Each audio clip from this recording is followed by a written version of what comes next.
Very good morning एवं नमस्कार दोस्तों, मैं हूं सतीश। आज की क्लास में आप सभी छात्र छात्राओं का स्वागत है। जैसा कि सरकार की जो मंशा है कि हमारे जो भी छात्र हैं या छात्राएं हैं घर के अंदर ही बैठ के ऑनलाइन क्लासेस के माध्यम से पढ़ाई करें, क्योंकि जो महामारी पूरे विश्व में फैली है उससे निजात पाने का तरीका, उससे बचने का एक तरीका यही है सोशल डिस्टेंसिंग। तो दोस्तों उसको फॉलो करना चाहिए और फॉलो करके हमें सरकार का सहयोग करना चाहिए। कहीं न कहीं हमारे सभी छात्र छात्राओं का नुकसान हो रहा है। उस कमी को पूरा करने के लिए एक शिक्षक होने के नाते मैं अपना उत्तरदायित्व इस देश के प्रति निभाना चाहता हूँ। उसी कड़ी में मेरा प्रयास है कि जो भी हमारे छात्र हैं, चाहे वो 6th क्लास का बच्चा हो, 7th, 8th, 9th, 10th, सभी के लिए उपयोगी विषय और टॉपिक हम लेके चलेंगे। जैसा कि बताना चाहूंगा, मैं जो भी पढ़ाऊंगा वो एक शीर्षक के माध्यम से होगा। टॉपिक मीन्स जैसे हम छोटी सी बात करें, आपके स्क्रीन पे इंडिया का मैप दिख रहा होगा। भारत के बारे में अगर देखा जाए तो 4th क्लास से 4th क्लास से जानकारी किताबों में मिलना स्टार्ट हो जाती है। आप 4th क्लास 3rd क्लास की बुक उठाएंगे तो वहां भी मिल जाएगा। 4th क्लास में थोड़ा और डीपली मिलेगा, 5th में और 6th 7th में और अच्छा प्रेजेंटेशन मिलेगा, 9th 10th में और अच्छा मिलेगा। मीन्स जैसे जैसे आप क्लासेज आगे बढ़ते चले जाएंगे आपको वहां के बारे में बेसिक जानकारी मिल जाती है, जो कि ईवीएस जैसे सब्जेक्ट कई स्कूलों में चलते हैं, चाहे वो 2nd 3rd 4th 5th class में हो, वहां भी बच्चे को सिखाया जाता है भारत के बारे में, देश के बारे में। सो आज का जो हमारा शीर्षक है वो है हमारा देश, हमारा प्यारा देश भारत। भारत के बारे में, देश के बारे में आपको हर चीज पता होनी चाहिए, क्योंकि अक्सर हर परीक्षा में देश के बारे में कुछ ना कुछ क्वेश्चन अवश्य रूप से होते हैं। तो आज के लेक्चर में हम ढेरों ऐसे क्वेश्चन को कवर करेंगे जो हर परीक्षा में पूछे जाते हैं, चाहे वो 5th क्लास की परीक्षा के बाद जो होती है विद्या ज्ञान की परीक्षा हो, नवोदय की परीक्षा हो, या आगे और हम परीक्षाओं की बात करें जो इंटरमीडिएट के बाद होती हैं, air force, navy, bank, SSC, railway. इसीलिए जब कोई बच्चा तैयारी करता है उसको ये कहा जाता है कि 6 से लेके 12th तक की सारी एनसीईआरटी पढ़ लीजिए। क्यों कहा जाता है? क्योंकि जो हमारे कंपटीशन का सिलेबस है वो 6 to 12th ही है। तो मैं 6 to 12th पूरा सिलेबस कवर कराऊंगा आपको। बस स्तर कहीं ऊपर होगा तो कहीं नीचे होगा। तो आज बिल्कुल हम प्राथमिक स्तर पर बात करेंगे, जो कि 6th 7th 8th की किताबों में मिलता है और वहां के सिलेबस को कवर करता है। ठीक है बच्चों, चलिए भारत के बारे में कैसे क्या हमारा विस्तार है, कितने अक्षांश कितने देशांतर पे है ये देखना है। क्षेत्रफल के आधार पे जाए तो हमारी कौन सी रैंकिंग है ये जानना अति आवश्यक आपके लिए। चलिए दोस्तों,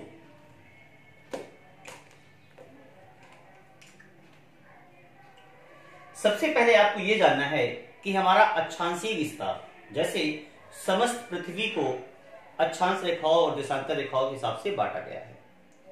जो हमारी ये रेखाएं खींची जाती हैं इस तरीके से, आपने मैप पे गोलार्ध पे देखी होंगी इस तरीके से बच्चों, ये अक्षांश होती हैं। और जो ऐसे खड़ी खड़ी रेखाएं होती हैं इस टाइप की, ये आपकी देशांतर होती है। तो इन्हीं के बीच में हमारा देश कहीं न कहीं इसी ग्रिप में आता है। तो अगर हम अक्षांशीय विस्तार की करें तो सबसे ऊपर जो विस्तार आता है 37°6'। ये आपके लिए इंपॉर्टेंट है।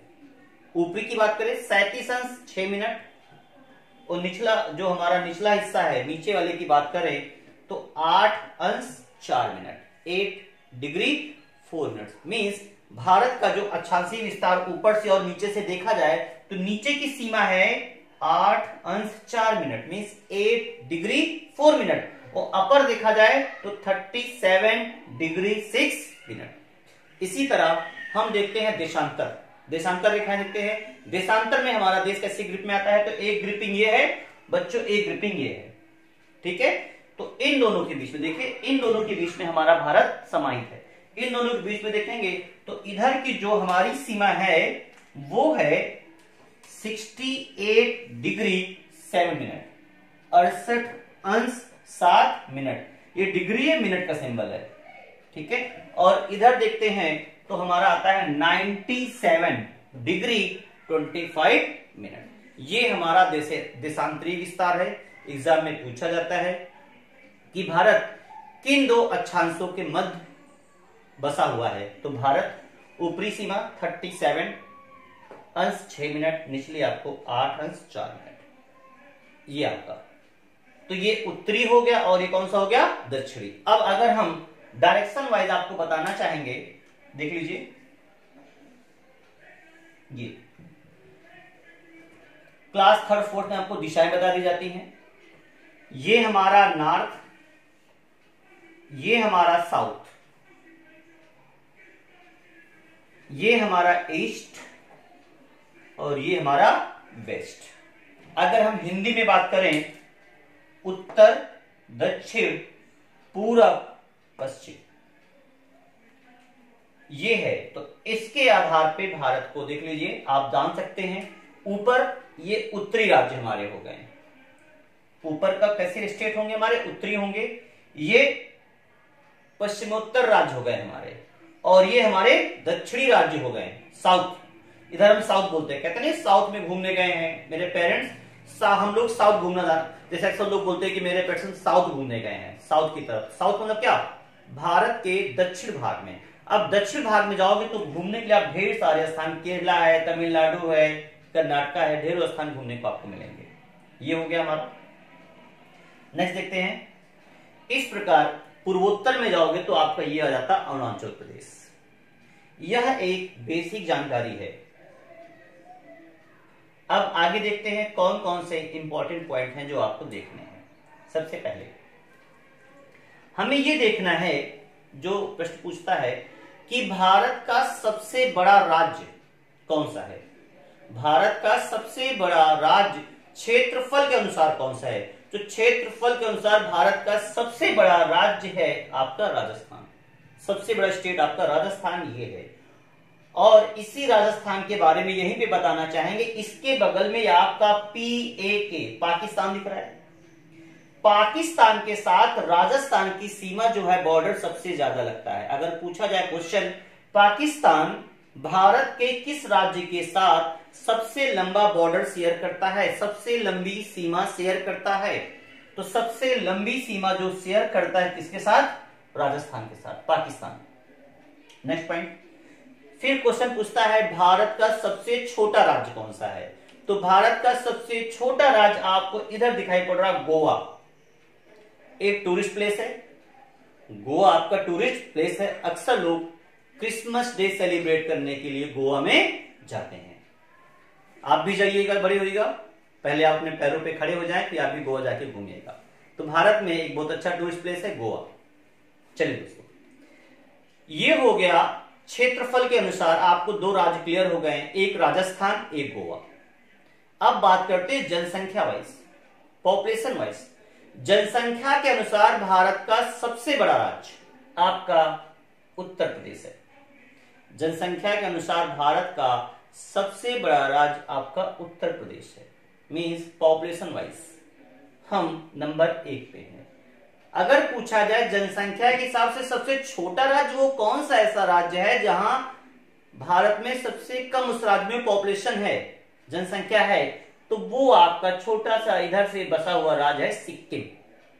सिक्किम भारत में सबसे कम जनसंख्या वाला राज्य है। जनसंख्या वाइज हो गया, क्षेत्रफल वाइज हो गया। और उत्तर प्रदेश के बाद सेकंड नंबर पे जो राज्य आता है जिसकी जनसंख्या सबसे ज्यादा है वो है महाराष्ट्र। ये वो आपका है महाराष्ट्र। एक चीज और यहीं पे बताना चाहूंगा, इस समय आप देख रहे होंगे कोरोना के पेशेंट महाराष्ट्र में सबसे ज्यादा हैं। इसके पीछे मुख्य वजह क्या है समझाना चाहूंगा। एक क्वेश्चन एग्जाम में आया भी है कि भारत में सबसे ज्यादा शहरी जनसंख्या वाला राज्य कौन सा है। भारत में सबसे ज्यादा शहरी जनसंख्या वाला राज्य कौन सा है, जहां लोग शहरों में रहते हैं। तो सबसे ज्यादा शहरी जनसंख्या वाला राज्य आपका है ये महाराष्ट्र। सबसे ज्यादा जनसंख्या में तो उत्तर प्रदेश है, लेकिन जनसंख्या को दो टाइप में बांटा जाता है, ग्रामीण एवं शहरी। तो सबसे ज्यादा शहरी जनसंख्या जो निवास करती है आपके महाराष्ट्र राज्य में निवास करती है। लेकिन अगर पूछे सबसे ज्यादा ग्रामीण जनसंख्या वाला राज्य कौन है, तो वो आपका है उत्तर प्रदेश है। उत्तर प्रदेश में कहीं ना कहीं हमारी सरकार, योगी सरकार बहुत अच्छा कर रही है। तो इतनी ज्यादा पॉपुलेशन होने के बावजूद भी बहुत अच्छी कंट्रोलिंग कर रखी है। ग्रामीण जनसंख्या ज्यादा है तो गांव में लोग अच्छे से रह रहे हैं, सोशल डिस्टेंसिंग को फॉलो कर रहे हैं, इसलिए बीमारियां ज्यादा गांव तक नहीं पहुंच पाई हैं। महाराष्ट्र में शहरी जनसंख्या बहुत ज्यादा है, सब एक दूसरे के पास काफी क्लोज रह रहे हैं, काफी बाहर से लोग वहां आ रहे हैं, इसलिए कोरोना के सबसे ज्यादा जो पेशेंट आपके मिल रहे हैं वो महाराष्ट्र में मिल रहे हैं। जनसंख्या से हो गया हमारा, इससे हो गया। फिर अगले क्वेश्चन जानिए। फिर हमें यह जानना होता है भारत के कितने ऐसे राज्य हैं जो समुद्र तटीय सीमा रखते हैं, जिनके पास समुद्र है, समुद्र तटीय सी बीच जिनके पास अवेलेबल है। हम लोग उत्तर प्रदेश में रहते हैं तो हमारे पास तो कहीं आसपास समुद्र भी नहीं है कि हम लोग जाके वहां घूम सकें। घूमने के लिए बाहर जाना पड़ता है, महाराष्ट्र, केरला या गोवा जाना पड़ता है उत्तर प्रदेश के लोगों को। पहले जानिए कौन कौन से सागरों से हम घिरे हुए हैं। ये इतना एरिया, इस एरिया की बात करें, यहां से यहां तक का एरिया तीनों ओर समुद्र से घिरा हुआ है। इधर बंगाल की खाड़ी है बच्चों, इधर बंगाल की खाड़ी है, देखिए लिखा मैंने ये, और नीचे की तरफ आपका हिंद महासागर है, नीचे की तरफ आपका हिंद महासागर है, और इधर ये पोर्शन आपका अरब सागर है। जो भाग तीन ओर समुद्र से घिरा हो उसे हम बोलते हैं प्रायद्वीपीय भाग। उस भाग को बोलते हैं प्रायद्वीपीय भाग, जो तीन ओर समुद्र से घिरा हो। ठीक है, तो यहां तक ये पानी इधर भरा हुआ है, समुद्र का पानी यहां तक है। तो इतने राज्य जो आएंगे उनके पास समुद्र की सीमा है, मतलब वो लोग समुद्र देख पाते होंगे, वहां जाके स्नान कर पाते होंगे, एंजॉय कर पाते होंगे समुद्र के तट पे जाके। तो ये राज्य देखिए, यहां से शुरू करते हैं। गुजरात, राजस्थान के पास समुद्र तटीय सीमा नहीं है। यहां से अगर हम ये देखिए, ये वाटर हम चालू करें,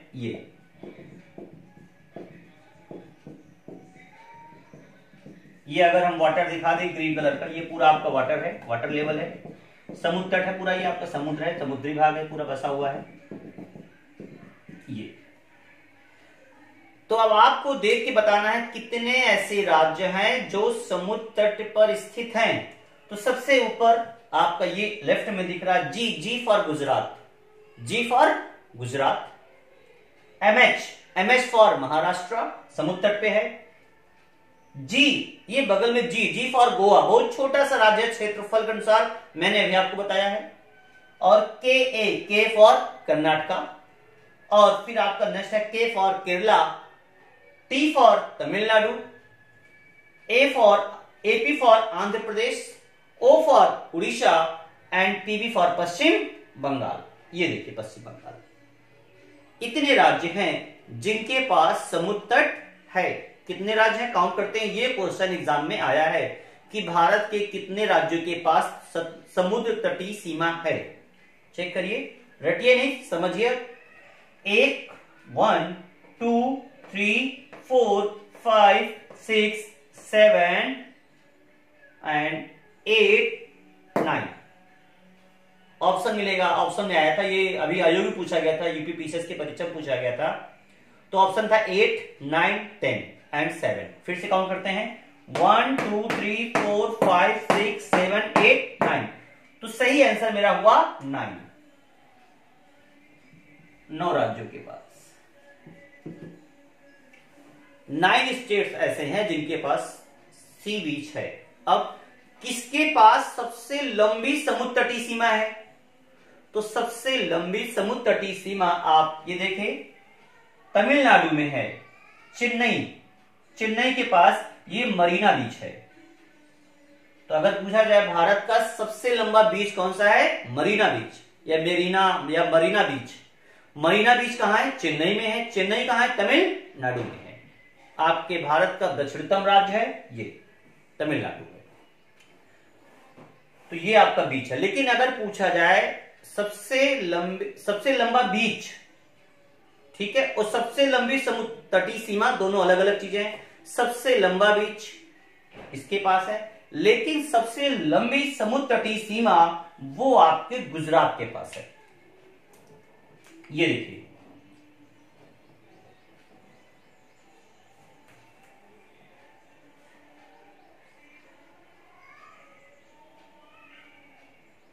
ये चूंकि ये टेढ़ा मेढ़ा है तो आपको छोटा लग रहा होगा, लेकिन इस पट्टी को अगर ऐसे कर दिया जाए, ओपन कर दिया जाए, तो बहुत लंबी पट्टी होगी। तो दोनों क्वेश्चन का अंतर समझिएगा। सबसे लंबा बीच चेन्नई में मरीना बीच, सबसे लंबी समुद्र तटीय सीमा गुजरात, और सबसे छोटी सी अगर पूछा जाए समुद्र तट सीमा किसके पास है, तो गोवा। गोवा के पास आप देख सकते हैं महज इतना ही सी बीच है बस। और देखा जाए तो गोवा में सबसे ज्यादा टूरिस्ट इस बीच पर, यहां पर गोवा के इस बीच पर आते हैं। चलिए नेक्स्ट क्वेश्चन देखते हैं। समुद्र तट से संबंधित क्वेश्चन हो गए, छोटा और बड़ा बीच हो गया, ये आपको समझ में आ गया होगा। अब अगले देखते हैं अन्य क्वेश्चन में जो परीक्षा के दृष्टि से बहुत इंपॉर्टेंट है। छोटा राज्य बड़ा राज्य जनसंख्या वाइज हो गया। अब दो चीजें और जानिए, सबसे ऊपर का स्टेट कौन है और नीचे कौन है। सबसे ऊपर आपका है, पुरानी किताबों में आपको जम्मू कश्मीर मिलेगा, लेकिन अब जो नई बुक आ गई होंगी, नया मैप आ गया होगा, क्योंकि आपको पता है जम्मू कश्मीर और लद्दाख दोनों को बांट दिया गया, दोनों केंद्र शासित कर दिए गए हैं। तो ये ऊपर लद्दाख यहां पड़ेगा, सबसे आपकी जो उत्तर की सीमा होगी यहां होगी, उत्तरतम बिंदु जिसको बोलते हैं। और ये नीचे होगा, सबसे दक्षिणतम बिंदु होगा आपका, नीचे की ओर सबसे दक्षिणतम बिंदु। तो सबसे उत्तर वाला यहां निकल जाएगा ऊपर, और सबसे दक्षिण नीचे चला जाएगा। इधर आइए, तो ये देखिए इंदिरा पॉइंट आपका हो जाएगा, इंदिरा पॉइंट, जो कि समुद्र के अंदर है, काफी डूब चुका है, ये डूबा हुआ है। आगे देखिए, अगर हम पश्चिमी सीमा की बात करें तो पश्चिमी सबसे पश्चिम का राज्य आपका कौन सा है, ये गुजरात है। अगर पूछा जाए पश्चिमी सबसे दूर पश्चिमी राज्य कौन है, तो कौन आता है, गुजरात। और बिंदु कौन है, गौर माता जगह है। कौन सी, गौर माता, या कहीं कहीं गहीर माथा मिलता है, कहीं कहीं गौर माथा मिलता है। अगर पूर्वोत्तर पूछा जाए, पूर्वोत्तर भारत का पूर्वोत्तर राज्य कौन सा है सबसे ईस्ट में, तो आपका है अरुणाचल प्रदेश है। और वहां जगह कौन सी है, किबुध, आपकी जगह है किबुध। तो इतनी चीजें आपकी उम्मीद करते हैं क्लियर हो गई होंगी। आगे देखते हैं।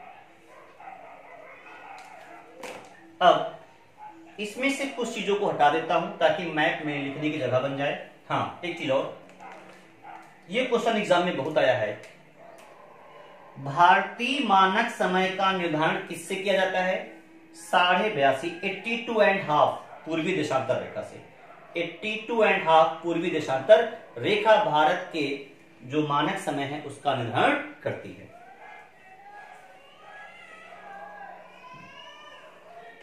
चलिए,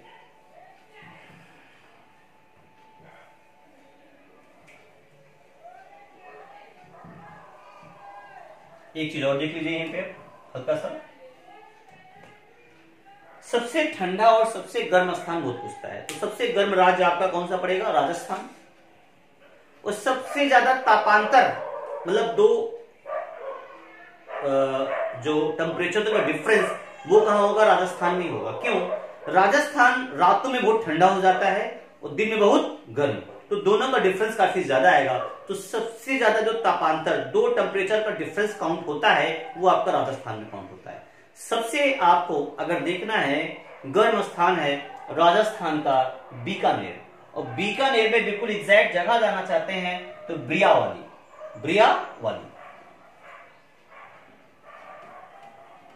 चलिए नेक्स्ट, इसी के बाद बात करते हैं सबसे ठंडा स्थान, गर्म स्थान हो गया।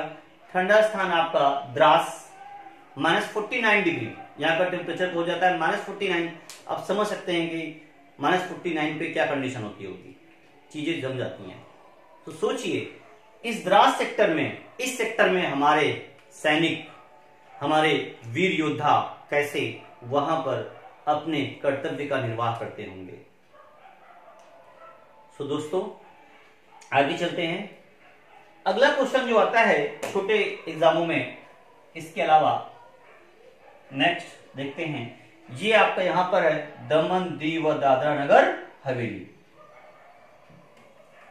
यस, नेक्स्ट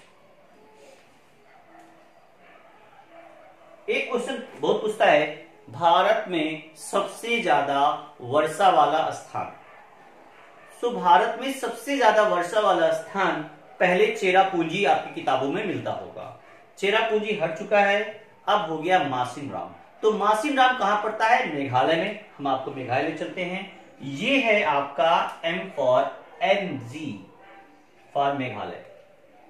मेघालय में 3 पहाड़ियां हैं, गारो, खासी एंड जयंतिया। बताना चाहेंगे 3 पहाड़ियां हैं, गारो, खासी एंड जयंतिया। गर्म हवा जब उठती है तो इन्हीं के बीच में फंस जाती है और फिर यहाँ पूरा पूरा पानी अपना यहीं गिरा देती है। ये खासी से टकराती हवाएं, गर्म हवाएं, और फिर नीचे बैठ जाती हैं। इसीलिए सबसे ज्यादा वर्षा आपको यहीं होती है। तो अगर क्वेश्चन घुमा के पूछ ले कि मासिनराम किस पहाड़ी के नीचे है, तो जो बीच वाली है गारो, खासी, जयंतिया, खासी के ठीक नीचे है। और अभी लास्ट ईयर आयोग ने यहां से क्वेश्चन पूछा था, गारो, खासी, जयंतिया पहाड़ियों का ऑर्डर लगा दीजिए। और ये गारो, खासी, जयंतिया पहाड़ी के साथ जनजातियां भी है जो वहां रहती हैं, उन्हीं के नाम पर कह सकते हैं पहाड़ी का नामांकन हो गया होगा। आगे आइए, नेक्स्ट थोड़ा और आगे बढ़ते हैं।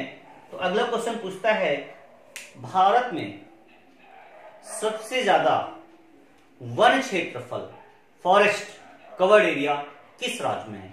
तो भारत में सबसे ज्यादा वन क्षेत्रफल आपके MP में है। एक क्वेश्चन ये बताता है, आपको पता होना चाहिए। भारत में सबसे ज्यादा वन क्षेत्रफल MP में है, जबकि भारत में सबसे ज्यादा वनों का घनत्व आपके अरुणाचल में है। मैं करीब 50 क्वेश्चन 50 मिनट दे दूंगा और बिल्कुल सॉलिड क्वेश्चन होंगे, एग्जाम में आपको आएंगे। कोई भी परीक्षा हो, हर तरह की क्लास के लिए बहुत इंपॉर्टेंट है। भारत में सबसे ज्यादा वन मध्य प्रदेश में, जबकि वनों की डेंसिटी, फॉरेस्ट की डेंसिटी देखिए, एक पेड़ यहां लगा, सबसे ज्यादा कवरिंग माना कि है MP में है, लेकिन अरुणाचल प्रदेश में बहुत पास पास वन लगे हुए हैं। वनों का घनत्व, डेंसिटी बहुत पास पास है। तो अरुणाचल प्रदेश में वनों का घनत्व सर्वाधिक है।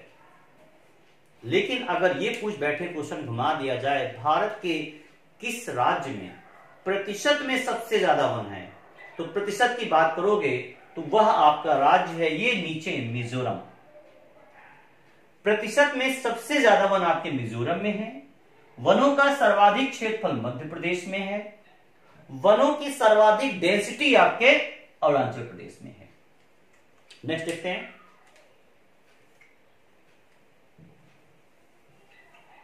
चलिए, फिर अगला क्वेश्चन पूछता है, भारत का सबसे ऊंचा जलप्रपात कौन सा है? जलप्रपात, ये क्वेश्चन लास्ट ईयर आयोग ने पूछा था। आयोग ने इसका गलत आंसर भी जारी कर दिया, जिसको लेके विवाद हो गया। ऑप्शन में 2 ऑप्शन दिए गए थे, एक दिया गया था जोग और एक पुष्कर। तो बताना चाहूंगा आज भी इसका आंसर काफी किताबों में गलत है। अगर गलत हो तो आप सही कर लीजिए दोस्तों। इसका सही आंसर होगा कुचिकल। भारत का सबसे ऊंचा जलप्रपात आपका कुचिकल है, जो कि कर्नाटक में है, वराही नदी पे है। आपकी किताबों में क्या होगा? जोग या गड़सोप्पा, जोग या गड़सोप्पा जलप्रपात, वो भी कर्नाटक में, वो भी कर्नाटक में है, लेकिन वो उसकी हाइट कुचिकल की हाइट से कम है। उसकी हाइट लगभग 260 है, जबकि इसकी हाइट 550 के करीब है, लगभग 550 560 के आसपास, 560 के आसपास है। तो भारत का सबसे ऊंचा जलप्रपात कौन सा? कुचिकल है। इसी को आयोग ने बाद में सही माना है। आगे चलते हैं। अब भारत से कौन से सटे हुए देश हैं आसपास दिखाई पड़ रहे हैं? इस तरफ देखें तो ये देखिए, यहां पर हल्की सी सीमा, हल्की सी सीमा कौन बना रहा है आपका? ये AFG, अफगानिस्तान। मतलब भारत से यहां से कुछ सीमा अफगानिस्तान शेयर करता है, और भारत और अफगानिस्तान की जो सीमा है उसको हम बोलते हैं डूरंड रेखा। ये पेपर में बहुत पूछा गया है कि डूरंड रेखा किन दो देशों के बीच की सीमा है, तो भारत और अफगानिस्तान। फिर इसी के बगल में पाकिस्तान है, पाकिस्तान से भी हमारी सीमा लगी हुई है। देखिए देखिए जरा, ये पाकिस्तान से सीमा है। इस सीमा को बोलते हैं रेड क्लिफ। याद करने का सबसे अच्छा तरीका, रेड माने खतरा, और भारत और पाकिस्तान के बीच में ऐसा क्या रहता है, खतरा रहता है, तो रेड मीन्स खतरा, रेड क्लिफ, उसी में जोड़ दिए क्लिफ, तो बन गया रेड क्लिफ। तो रेड क्लिफ सीमा किसके किसके बीच है, भारत एवं पाकिस्तान के बीच है। तो यहां हो जाएगी आपकी रेड क्लिफ हो जाएगी ये। Red Cliff.